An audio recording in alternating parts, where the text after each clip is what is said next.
And not only that, with the introduction of AI, they do them fairly well, right? In terms of saying, I want to go somewhere and then getting back a set of results. If that is all that you were doing in your travel business is spitting out results, you aren't worth $500 plus or whatever, right? If you work with my dreaded wedding, I'm not a bride lover. I was talking to our group yesterday. It's not that I hate brides or I don't like weddings, but it's a good example because most people can relate to it, right? If you specialize in brides who want unique want a unique wedding experience, right? They can go online and they could go to a resort and they could figure out some resort, right? That's not why they would hire you to do it, right?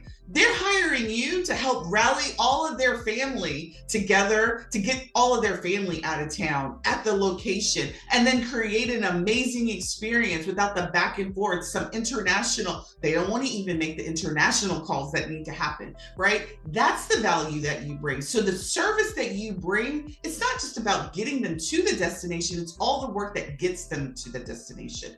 50 to 60% of your revenue needs to come for that. 20 to 30% of your revenue is what I'm referring to as a leverage offer, right?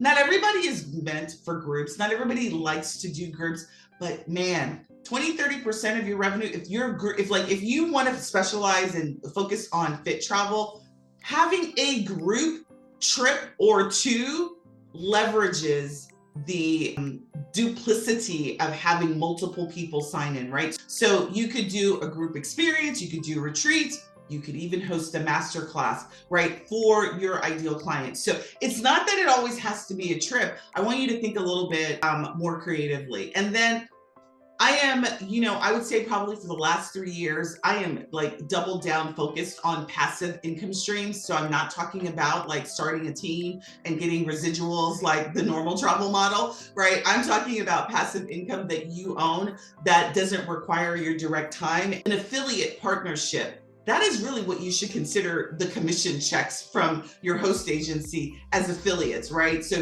10 to 20% of your revenue should be coming from that, or creating, like I mentioned, a membership program. So if you don't want to be at scale, and what I mean by scale is large volumes, you need to be selling in volume in order to hit at a 10%. We already did the math, right? Point number 3 is perfect. Thank you, Jessica. All right. So point number 3 is around creating a systematic client acquisition framework. And what this really means is that you have a systematic way to attract your type of client. Apply CEO to join our Travel CEO session.